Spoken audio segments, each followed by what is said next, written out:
से जांच की गई और यह ट्रैक करने का प्रयास किया गया कि ये ईमेल्स कहां से आ रहे हैं, तो बहुत ही आश्चर्यजनक तथ्य प्रकाश में आया कि मूलतः यह ईमेल एक ऐसे व्यक्ति के द्वारा आ रहे थे जो अल्पवयस्क है। These all emails were originating from a person who is juvenile. और आप समझिए उसने कई 100 स्कूलों को इस प्रकार की फर्जी कॉल्स किए। इसके बाद जब जांच में उनके लैपटॉप और अन्य फोरेंसिक चीजों की जांच की गई और इस बात की पुष्टि हुई, तो और भी गहरा तथ्य प्रकाश में आया कि उसके परिवार के लोग और उसके अभिभावक ऐसे कुछ एनजीओ से जुड़े हैं जो कि इस प्रकार की गतिविधियों में पूर्व में संलिप्त रहे हैं, जिन्होंने अफजल गुरु की फांसी का विरोध किया है। और ऐसी तमाम गतिविधियां जो कानून व्यवस्था की दृष्टि से राष्ट्र की सुरक्षा के लिए घातक मानी जाती हैं, उन गतिविधियों के समर्थन की बात आई है। अब इससे गहराई इसलिए बढ़ रही है कि क्या कोई अल्पवयस्क बालक अपने मन से कर रहा है, इसका मतलब उसे शिक्षा कैसी दी जा रही है। दूसरा, या वो सिर्फ मोहरा है और उसके पेरेंट्स और जो पीछे के एनजीओज हैं उनकी इसमें कोई भूमिका है, ताकि दिल्ली की कानून व्यवस्था को बिगाड़कर, दिल्ली के वातावरण को खराब करके, दिल्ली में भय का वातावरण उत्पन्न करके कोई राजनीतिक लाभ या अपनी राजनीतिक विचारधारा की पुष्टि की जा सके। अब जो समाचार उपलब्ध हैं, जो जानकारियां उपलब्ध हैं, उससे बहुत गहरा संदेह हो रहा है, क्योंकि हम सभी जानते हैं कि दिल्ली में आम आदमी पार्टी का बहुत गहरा संबंध न सिर्फ तमाम ऐसे अवांछित एनजीओ से रहा है और तमाम ऐसी गतिविधियों से रहा है जो अफजल गुरु की हैंगिंग और देश विरोधी तमाम गतिविधियों में लिप्त रहे हैं। आप सभी को ध्यान होगा कि फरवरी 2015 में जो टुकड़े टुकड़े होंगे का नारा लगा था, वो अफजल गुरु की बरसी के ऊपर था और जिसकी फाइल को महीनों तक आम आदमी पार्टी ने बचा के रखा था।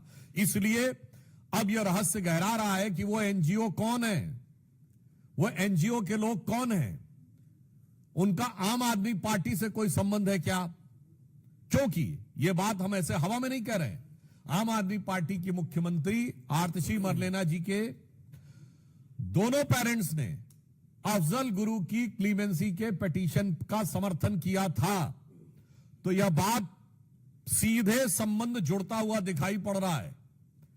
यानी वहां के सर्वोच्च नेतृत्व के साथ, और उस जमाने में याद करिए वो सब लोग, प्रशांत भूषण, शांति भूषण, अन्य ने बहुत सारे लोग थे, आप बड़ी लंबी लिस्ट है, वो सब उस समय आम आदमी पार्टी के सदस्य थे।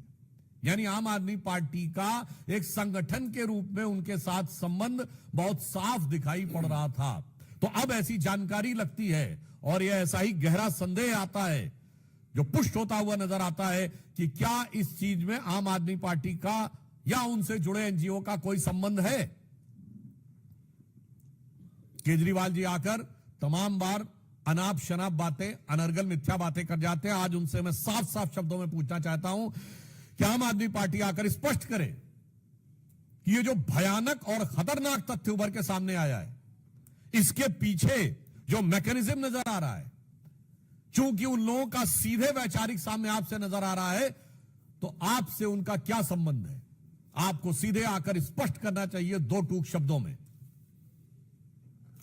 और उसके साथ साथ यह भी सवाल है कि अगर अल्पवयस्क बच्चे ये कर रहे हैं, तो ये जो भी सो कॉल्ड एनजीओ हैं, जो मेरे विचार से देश के लिए खतरनाक काम कर रहे हैं, और इनका जो आम आदमी पार्टी के साथ पुराना स्थापित संबंध रहा है, वो देश के नौनिहालों के मन में किस प्रकार का जहर भर रहे हैं और उस जहर के कितने घातक प्रभाव आने वाले समय में पड़ सकते हैं। इसलिए हमें इन सारी चीजों का सीधा, स्पष्ट और सपाट जवाब आम आदमी पार्टी से चाहिए कि इस प्रकार की जो घटना हुई उसमें जो लोग संलिप्त हैं उनसे आपका क्या संबंध है, और उस प्रकार के लोगों के साथ आपके पूर्व में स्थापित संबंध रहे हैं, आपकी मुख्यमंत्री के परिवार तक से वो लोग संबंधित रहे हैं जिन्होंने इस प्रकार की गतिविधियों का समर्थन किया था। आपने टुकड़े टुकड़े का नारा लगाने वालों की, चूंकि दिल्ली में सरकार थी, तो महीनों तक आपने अदालती कार्रवाई को रोक के रखा था। इसलिए आज सीधा सवाल है, आम आदमी पार्टी का उनसे संबंध प्रतीत होता है और यह जानकारी लगती है कि उनके बीच में ऐसा संबंध है, तो उन्हें आकर इस बारे में स्पष्ट जवाब देना चाहिए। और अगर वो स्पष्ट जवाब नहीं दे रहे हैं तो फिर हमें मानना चाहिए कि संदेह उतना और गहराता है, और जिसे कहा जाता है कि मौनम स्वीकृति लक्षणम। आगे मैं अनुरोध करूंगा कि हमारे दिल्ली के प्रदेश अध्यक्ष आदरणीय सचदेवा जी आपको संबोधित करें। धन्यवाद सुधांशु जी।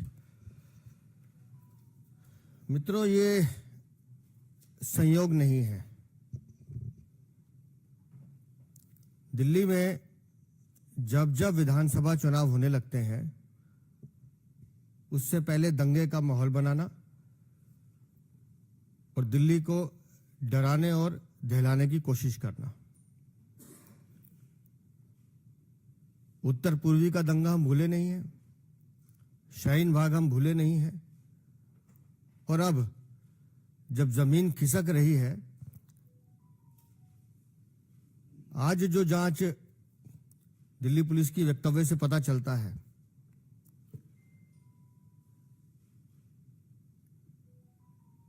जुवेनाइल को आगे कर कर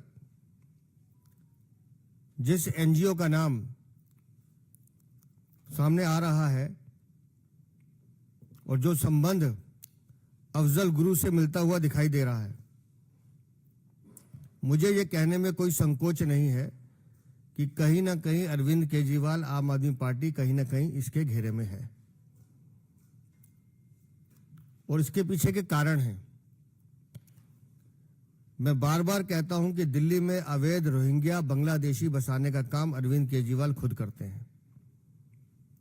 अभी जो बांग्लादेशी एजेंट पकड़े गए, उनके पास जो कागज पकड़े गए, इनके 2 विधायक महेंद्र गोयल और जय भगवान उपकार, उन दोनों के हस्ताक्षर हैं, वो सर्टिफाई कर रहे हैं, नकली आधार कार्ड बनवाए जा रहे हैं। हर वो व्यक्ति जो देश का दुश्मन है, देश को तोड़ने की साजिश रखता है, वो कहीं ना कहीं अरविंद केजरीवाल और आम आदमी पार्टी का भागीदार मिलता है। विदेशी फंडिंग से ये पैसा लेते हैं वो एजेंसी जो देश के दुश्मन है, जो देश का भला बुरा चाहते हैं, गुंडों को पालने का काम ये करते हैं। एक विधायक नहीं है, लंबी चौड़ी 20-21 लोगों की फेरिस्त है। मकोका में बंद है इनका विधायक, उसकी पत्नी को टिकट देते हैं। मजबूरी देखिए अरविंद केजरीवाल की, घुटनों पर बैठा है, घुटनों पर बैठा है उसके। क्यों? क्योंकि वो नरेश बाल्यान इसका नाम ना ले ले। मकोका में बंद है, और मकोका में बंद होना मतलब आप समझो वो आदमी जो बिल्कुल देश का दुश्मन हो। रंगदारी, वसूली, हत्या, क्या है जी? आपराधिक मुकदमे जिनके इतने विधायकों पे हैं, किसी पे नहीं है। पर आईना दिखाओ तो इसको मिर्चें लगती हैं। जिस दिशा में जांच जा रही है, निस्संदेह वो एनजीओ, आतिशी मार लेना, अरविंद केजरीवाल, आम आदमी पार्टी कहीं ना कहीं एक सूत्र में बनते हुए नजर आएंगे। दिल्ली को दहलाने की कोशिश, 400 स्कूलों में फर्जी मेल करवाना, और वो भी एक जुवेनाइल से, एक सोची समझी साजिश है। कितने लाखों लोगों को परेशान किया गया, पूरी एजेंसीज को इस काम पे लगाया गया कि किसी तरह से दिल्ली में भय का माहौल हो जाए, एक ऐसा माहौल बन जाए लोग डरें। क्यों? क्योंकि इन्हें चुनाव जीतना है। अरविंद केजरीवाल दिल्ली के नहीं, देश के भी दुश्मन हैं। जब बांग्लादेशी एजेंट पकड़े जा रहे हैं, वो बता रहे हैं कि इनके विधायक हमसे ये काम कराते हैं, एक शब्द इनके मुंह से नहीं निकल रहा है उस विधायकों के लिए, ना बाल्यान के लिए निकलता है। तो मुझे तो लगता है कि एक बहुत बड़ा खुलासा जल्द कुछ दिनों में होगा, जिसमें इन भ्रष्टाचारियों का, इन आततियों का, और ये जो दिल्ली को पूरी तरह से बर्बाद करने की कोशिश कर रहे हैं, ऐसी आपदा पार्टी जो दिल्ली में सचमुच आपदा बनकर टूट पड़ी है, वो जब जांच सामने आएगी तो वो सत्य भी सामने आएंगे और इस आपदा से मुक्ति दिल्ली को मिले, ये बहुत जरूरी है क्योंकि इन्होंने दिल्ली को बर्बाद करने का काम किया। प्रश्न साधन मंत्री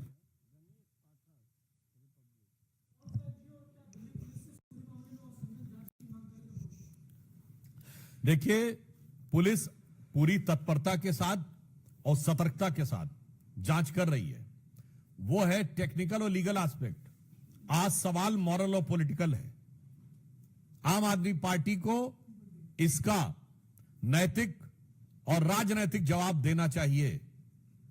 जहां तक विधिक यानी कानूनी बात है, तकनीकी पक्ष है, उसके ऊपर जांच एजेंसियां अपना काम कर रही हैं। जैसा अभी सचदेवा जी ने बताया, यह कोई नई बात तो नहीं है। ताहिर हुसैन जो दिल्ली के दंगों का मुख्य आरोपी था, वो आपका विधिवत सभासद था।